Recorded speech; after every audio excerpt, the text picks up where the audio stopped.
देखिए, ये लक्ष्य हमारा ये है, पर इसको पूरी तरह हम फॉलो करेंगे ये नहीं हो सकता कि कभी हमें जाति समीकरण देखना है, हमें जीतने वाला देखना है। सुना आपने, कांग्रेस सिर्फ सर्वे को ही नहीं बल्कि टिकट बंटवारे में जाति समीकरण और चेहरे को भी तवज्जो देगी। टिकट बंटवारे को लेकर कमलनाथ का ये बयान ऐसे वक्त पर आया है जब ये चर्चा गर्म थी कि 2023 के लिए कांग्रेस ने टिकट देने के लिए सर्वे करवा लिया है, लेकिन पीसीसी चीफ कमलनाथ ने इन अटकलों को खारिज कर दिया कि कभी हमें जाति समीकरण देखना है, हमें जीतने वाला देखना है। जो हम सर्वे करेंगे, आज बहुत सारी जगह छपा दिखाया गया कि कोई सर्वे किया गया है, ये महा बोगस बात। कोई अभी सर्वे नहीं होता। हाँ, सालों पहले कोई सर्वे नहीं किया जाता, ये तो उचकाने की बात। अब कमलनाथ के इस बयान के मायने भी निकाले जा रहे हैं। इन मायनों के समझने से पहले कमलनाथ के टिकट फॉर्मूले पर बीजेपी की क्या राय है ये जान लेते हैं। साथ ही बीजेपी किस आधार पर टिकट तय करेगी ये भी समझ लेते हैं।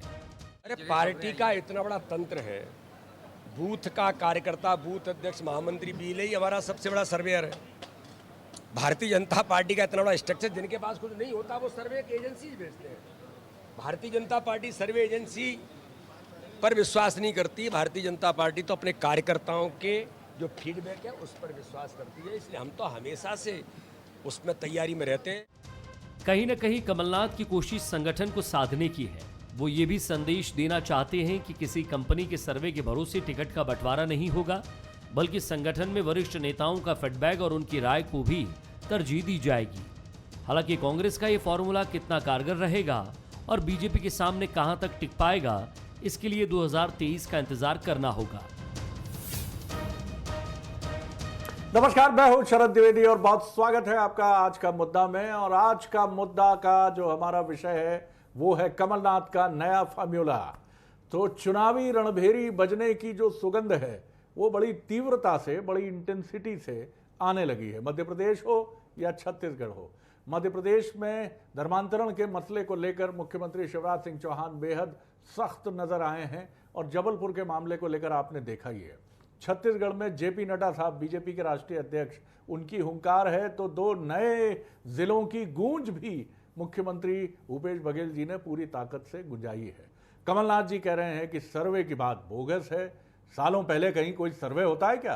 तो कुल मिलाकर आप कह सकते हैं कि चुनावी रणभेरी बजने के सारे आसार बड़े परफेक्टली, बड़े बड़े बेहतरीन तरीके से आपको हमको नजर आने वाले हैं।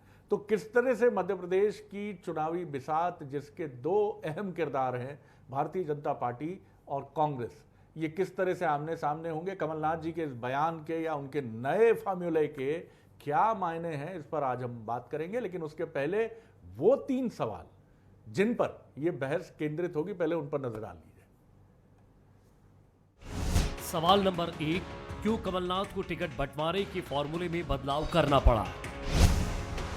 सवाल नंबर 2, क्या कमलनाथ का फॉर्मूला संगठन को साधने की कोशिश है? सवाल नंबर 3, क्या कांग्रेस का फॉर्मूला बीजेपी को टक्कर दे पाएगा? नमस्कार, तो एक बार फिर बहुत स्वागत आपका। और जो मेहमान हमारे साथ हैं उनसे मुलाकात कर लीजिए। हमारे साथ हैं भारतीय जनता पार्टी के वरिष्ठ नेता, मोटिवेशनल स्पीकर और अच्छे लेखक जो पर्यावरणीय सहित तमाम विषयों पर खुलकर लिखते हैं, पंकज चतुर्वेदी जी। बहुत स्वागत करता हूं उनका मैं। हमारे साथ हैं कांग्रेस के युवा नेता जो कांग्रेस के मीडिया विभाग के उपाध्यक्ष भी हैं, अजय सिंह जी, उनका मैं बहुत स्वागत करता हूं। तो पंकज जी बीजेपी की नुमाइंदगी करेंगे और अजय जी कांग्रेस की नुमाइंदगी करेंगे। और जो सीनियर जर्नलिस्ट हमारे साथ जुड़ेंगे वो जैसे ही जुड़ते हैं तो उनका तारुफ, उनका परिचय, उनका इंट्रोडक्शन उसी समय। सबसे पहले टिप्पणी, चूंकि विषय कांग्रेस का है तो पंकज जी की तरफ चलना पड़ेगा। पंकज जी क्या सोचते हैं, क्या कहते हैं? आपने कहा, आपके प्रदेश अध्यक्ष ने कहा पंकज जी कि आपकी शक्ति है कार्यकर्ता। कार्यकर्ता निश्चित तौर पर बीजेपी की शक्ति है और कमलनाथ जी इस कार्यकर्ता शक्ति से लड़ने के लिए उन उपकरणों का सहारा ले रहे हैं जो कारगर होते हैं। सर्वे, मैदानी स्तर पर जाकर देखना कहाँ क्या स्थिति है, यानी अपनी अपनी स्ट्रेंथ को देखकर दोनों ही योद्धा मध्य प्रदेश की राजनीति के लड़ाई के लिए तैयार हैं। कांग्रेस की इस रणनीति पर आपका क्या कहना है बीजेपी की तरफ से? जी देखिए शरद जी, न केवल भारतीय जनता पार्टी के आदरणीय अध्यक्ष वी.डी. शर्मा जी ने भारतीय जनता पार्टी की बात करी, कार्यकर्ताओं की सशक्तता की बात करी। अभी तो आपको स्मरण होगा कि कांग्रेस पार्टी के प्रदेश अध्यक्ष कमलनाथ जी ने भी स्पष्ट तौर पर कहा अपने कार्यकर्ताओं से संवाद में कि हम यदि कहीं पराजित हो पाते तो भारतीय जनता पार्टी के कार्यकर्ता का संगठन बल, संगठन क्षमता, समर्पण और कार्य करने की अद्भुत ललक जो है उसके आगे कांग्रेस और कांग्रेस का कार्यकर्ता संपूर्ण कांग्रेस पराजित होती है। ऐसा स्वयं कमलनाथ जी ने कहा, मीडिया में उनकी बात सबके सामने है। अब यदि सर्वे की बात पर आते हैं तो कांग्रेस की यही तमाम सारे नेता जो आज स्टूडियो में हमारे मित्रों के समान बैठे हैं, इनकी और बाकी टीम के लोग आते सब चिल्ला चल कमलनाथ जी का सर्वे, कमलनाथ जी का सर्वे, कमलनाथ जी का सर्वे। आज कहते सब बोगस बात, यानी अध्यक्ष और प्रवक्ताओं को पता ही नहीं कि क्या बोगस है क्या एक्चुअल है। उन्होंने सिरे से खारिज कर दिया कि ये सब जिस कमलनाथ जी के सर्वे को चिल्लाते थे वो ऐसा कुछ नहीं है। आज कमलनाथ जी ने कहा, कौन सच है, कमलनाथ जी या कमलनाथ जी की मीडिया परिवार? ये कमलनाथ जी जाने, मीडिया के कमलनाथ जी के कांग्रेस के मित्र जाने। सर्वे की बात करते शरद, यदि कोई सर्वे होता तो सर्वे के आधार पर कांग्रेस पार्टी को इसलिए समस्या आती शरद जी कि वो कांग्रेस पार्टी के लिए मध्य प्रदेश में कोई स्ट्रॉन्ग पॉलिटिकल वे फिक्स नहीं कर पाया, कोई ऐसा सशक्त राजनीतिक रास्ता निर्धारित नहीं कर पाया जिस पर चलकर कांग्रेस बात करे। आप देखिए, यदि दोनों राजनीतिक दलों की बातचीत करें तो कांग्रेस पार्टी, जैसा आपने कहा कि उपकरण टूल तलाश रही है कि क्या किया जाए। ये टूल किसके लिए? सत्ता पाकर लूट करने के लिए। क्यों किया जा रहा है? जैसे आपने देखा ना कि मैच में कोई बॉलर पिटता है तो बदलते जाते कि आप इसको ले आओ उसको ले आओ, तो वैसे ही ये करते हैं कि ये नहीं चल पा रहा तो अब ये कर लेते हैं, ये नहीं चल पा रहा तो ये कर लेते हैं। मंडलम कमंडलम कुछ बात करी, आप बोले अब उसकी बात कर लेते हैं, बड़े नेताओं की बात कर लेते हैं, आज बात कर दी जाति का समीकरण की बात कर देते हैं। और हम यही कहते हैं कि भारतीय जनता पार्टी शरद जी क्या कहती है? सबका साथ, सबका विकास, सबका विश्वास और सबका प्रयास। और कमलनाथ जी ने स्वीकार कर लिया कि कांग्रेस जातिवाद की राजनीति करती है, समाज को जाति के आधार पर बांटती है। कांग्रेस के कार्यकर्ताओं सावधान हो जाओ, अंकल कमलनाथ जी जाति के आधार पर आपका निर्धारण करेंगे। आप कितना भी काम कर लो पर जाति का समीकरण देखे जाएंगे तब आपका काम बनेगा, बाकी मर्जी आपकी। ये जो खबरें छपी हैं, आप जो कह रहे हैं कि उसके, मैं ये नहीं कह रहा हूँ कि कहीं कोई इशारा है इसके पीछे, लेकिन ये सर्वे की कहानी को लेकर बड़ी रुचि है भारतीय जनता पार्टी की, ये बात तो समझ में आई। चलिए, नहीं सर, प्रतिपक्ष रुचि तो रखते हैं शरद जी, प्रतिपक्ष रुचि रखते हैं। रिएक्शन होगी इस विषय पर भी। जी बिल्कुल सही बात है, रुचि होनी भी चाहिए। कांग्रेस की रुचि भी भारतीय जनता पार्टी में कम नहीं है। तुर्की बतुर्की दोनों एक दूसरे से बेपनाह मोहब्बत करते हैं इस मामले में। तो चैतन्य भट्ट जी हमारे साथ हैं, वरिष्ठ पत्रकार, राजनीतिक विश्लेषक, उनका बहुत स्वागत करता हूं। अजय जी, आपने सुनी अपने अभिन्न मित्र की बातचीत, और कमलनाथ जी ने ये कह के कहीं ना कहीं ये इशारा तो किया है, क्योंकि सर्वे की कहानी कई बार तस्वीर को बिगाड़ती है अगर अनटाइमली सर्वे की खबरें सामने आ जाती हैं। सर्वे हर पार्टी करती है, ये कोई छिपा हुआ तथ्य नहीं है। और ये जानने की कोशिश, जैसे हम ज्योतिषी को जो विश्वास करते हैं, कुंडली दिखाते हैं, वैसे सर्वे की कहानी हमें ये बताती है कि हम जिस प्रोजेक्ट या डीपीआर को लेकर आगे बढ़ रहे हैं या चुनाव में जिन प्रत्याशियों को चुन रहे हैं वो कहाँ तक जाएंगे।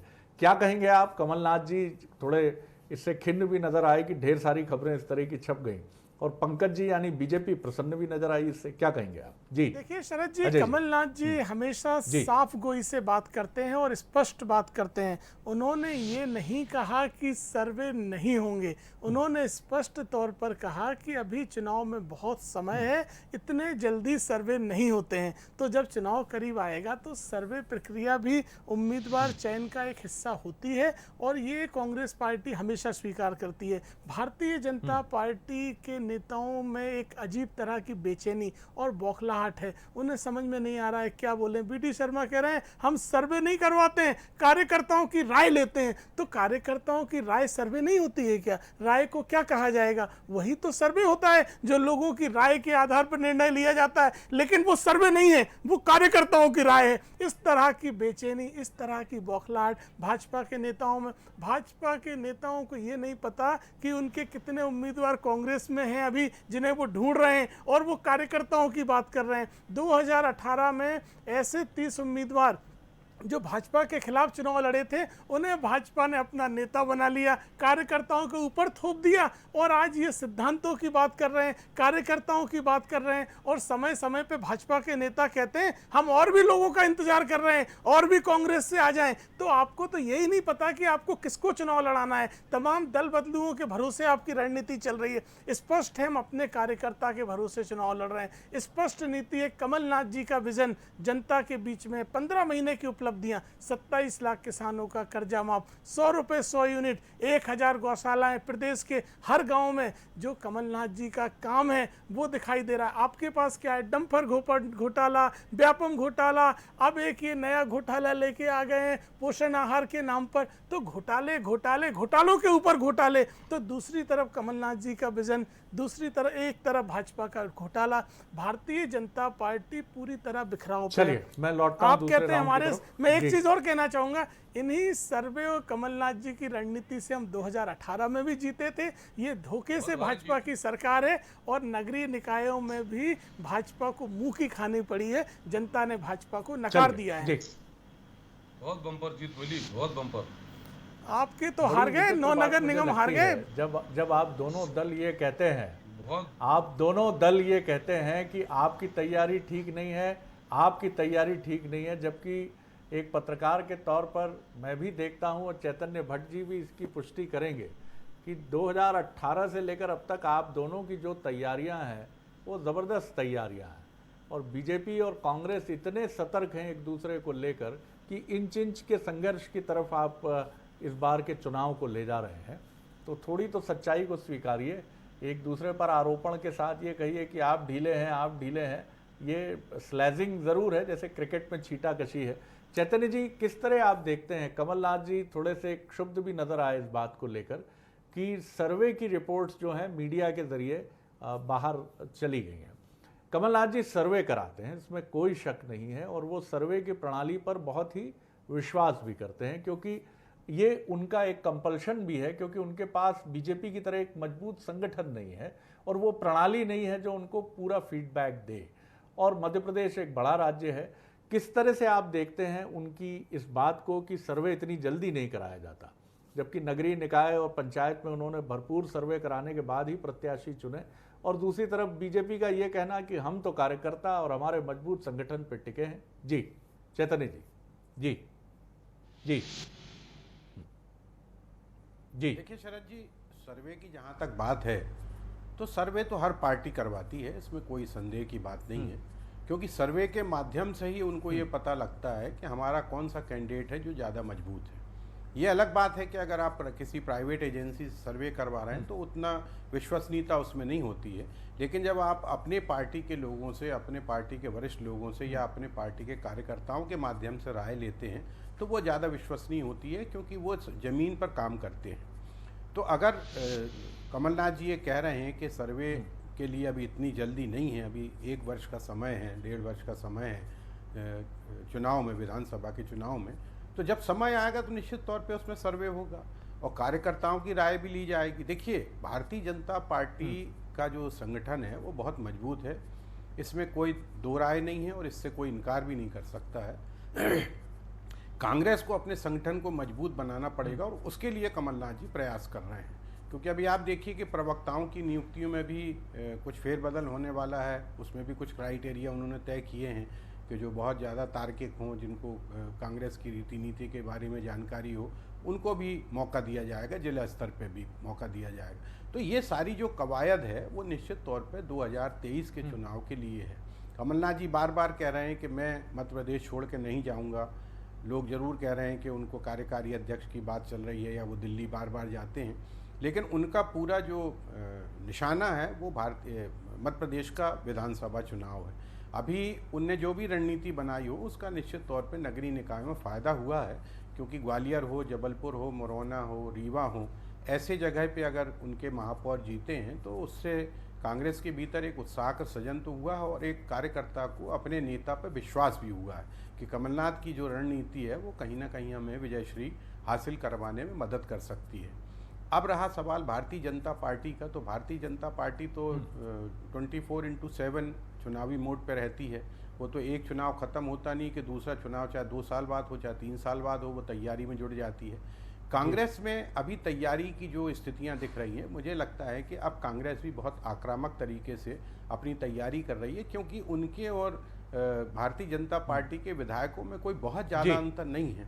अगर थोड़ा भी उलटफेर होता है तो मुझे लगता है कि कांग्रेस जो एक बार 2018 में सत्ता में आई थी, उसको लगता है कि हम फिर से एक बार इस सत्ता में काबिज हो सकते हैं। तो ये जो रणनीति है दोनों ही पार्टियों की, ये निश्चित तौर पे 2023 की तैयारी है, और उसके बाद 2024 में जो लोकसभा का चुनाव होगा उसका भी कहीं ना कहीं प्रतिबिंब दिखाई देता है। बिल्कुल आपने ठीक कहा, लेकिन आपने एक बड़े दिलचस्प शब्द का प्रयोग किया, उलटफेर।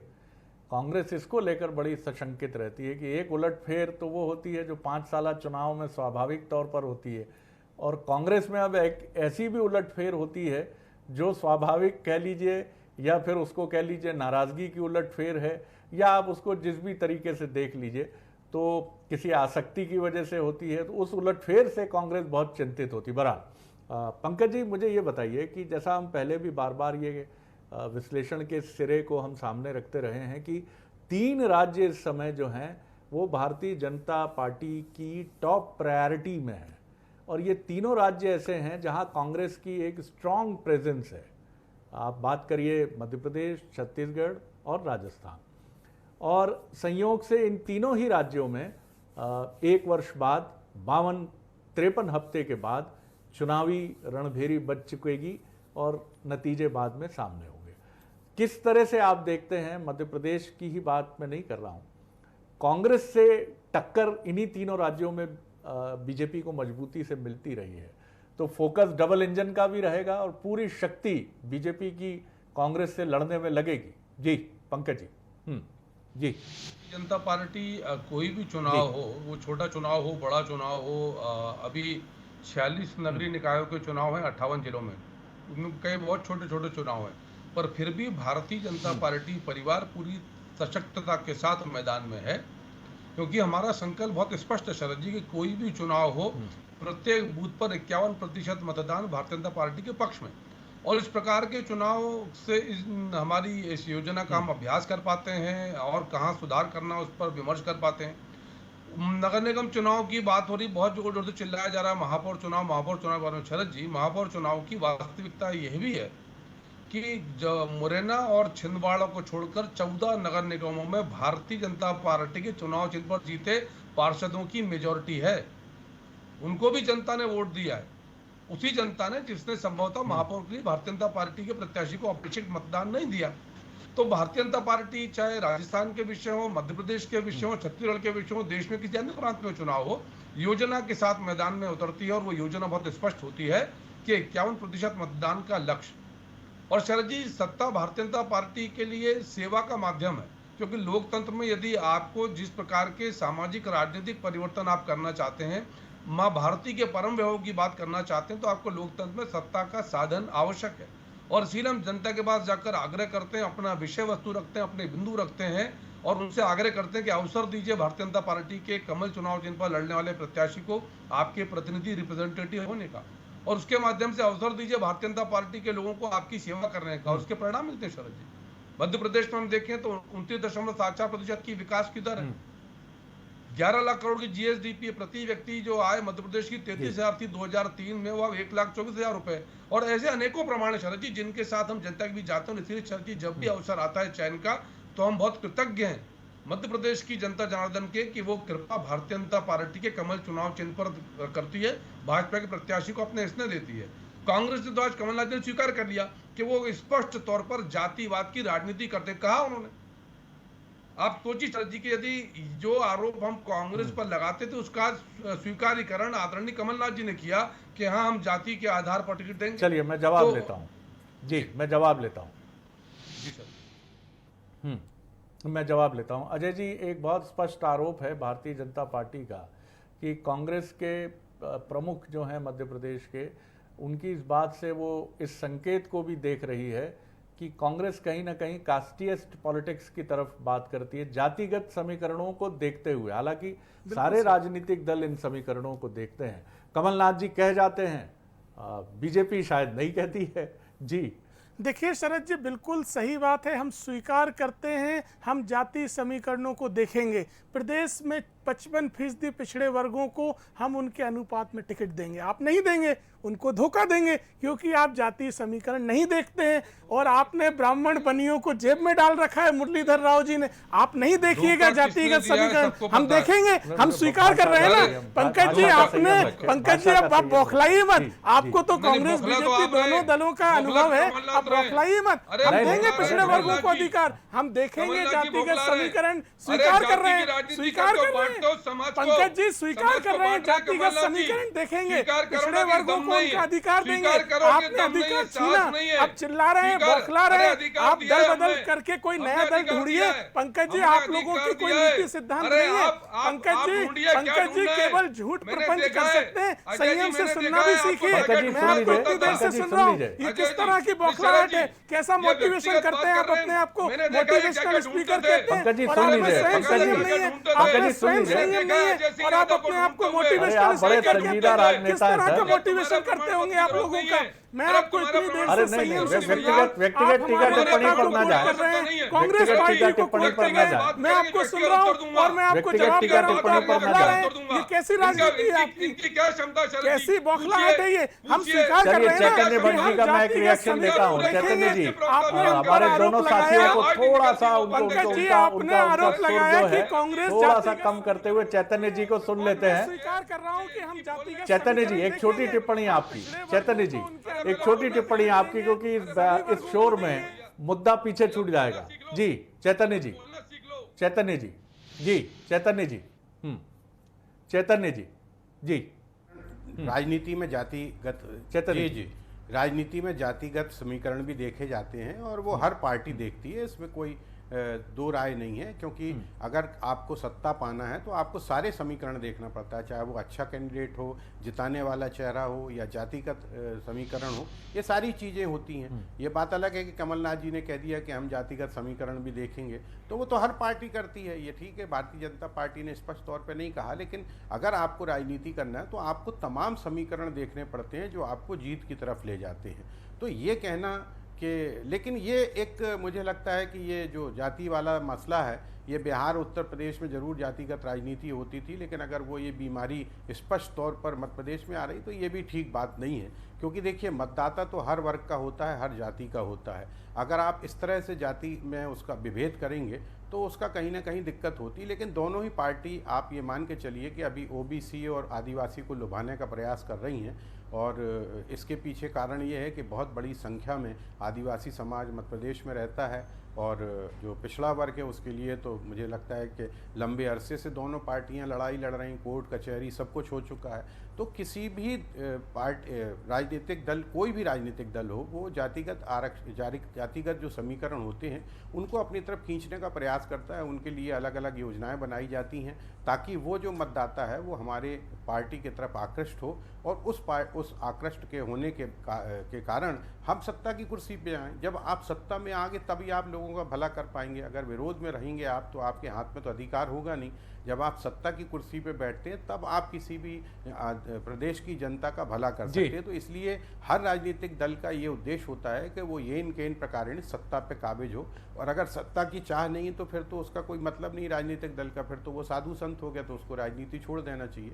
तो मुझे लगता है कि सभी लोग इस तरह के अपने अपने समीकरण बनाते हैं, और उनका अधिकार भी है कि अगर वो एक राजनीतिक दल हैं तो वो अपना अधिकार का प्रयोग करके अपने अपने हिसाब से समीकरण तय कर। ठीक बात है, बिल्कुल ठीक है, बिल्कुल ठीक है चैतन्य जी, बिल्कुल। सबसे महत्वपूर्ण बात ये है, ये टिप्पणी हम कई बार सुनते हैं कि राजनीति साधु संतों के लिए स्थान नहीं है, और राजनीति करनी है, माफ़ कीजिएगा, ये क्या संकेत ये करता है कि राजनीति में बहुत सारी चीज़ें नहीं बची हैं, शुचिता नहीं बची है, सम्मान नहीं बचा है। और राजनीति का अर्थ ये ठीक है कि राजनीति रणनीति का नाम है, लेकिन छल नीति का नाम है, धोखेबाजी का नाम है, ये तो हम सभी मानने के लिए तैयार नहीं होंगे। क्योंकि जो जनता है जिसके लिए आप ये राजनीति करते हैं, सार्वजनिक जीवन में काम करते हैं, वो सब देख रही है। और सबसे महत्वपूर्ण बात तो यही है कि आप लोग भी एक दूसरे का बहुत सम्मान करते हैं। मैं जानता हूँ पंकज जी को, मैं जानता हूँ अजय जी को, उनका एक दूसरे के प्रति बहुत सम्मान है। ये चुनाव का भी दबाव है, राजनीति का भी दबाव है कि जो एक दूसरे के प्रति ये क्षणिक भाव प्रकट हो जाता है, लेकिन देखने वाले ये सोच लेते हैं कि अरे बाप रे, ये तो जानी दुश्मन प्रतीत होते हैं। ऐसा लगता होगा स्टूडियो से बाहर निकलते ही द्विवेदी जी को बीच बचाव करना पड़ता होगा, अरे रुक जाइए, रुकिए, बैठिए, ऐसा कुछ भी नहीं है सर। बहुत हंसते खिलखिलाते हुए चाय पी जाती है, एक दूसरे को प्रणाम किया जाता है और ये भी कहा जाता है कि कोई गलती त्रुटि हो तो क्षमा कीजिए। लेकिन इसका ये भी अर्थ मत लगाइएगा कि नूरा कुश्ती होती है राजनीति में, क्योंकि उधर बैठा आदमी बड़ी जल्दी कंक्लूजन ड्रॉ कर लेता है। चलिए, बहुत शुभकामनाएं एक बार फिर कांग्रेस बीजेपी दोनों को। बहुत शुक्रिया पंकज जी, बहुत धन्यवाद अजय जी, बहुत धन्यवाद चैतन्य भट्ट साहब। और आगे अब बारी है आज का मुद्दा छत्तीसगढ़ की गढ़ में घमासान। नमस्कार।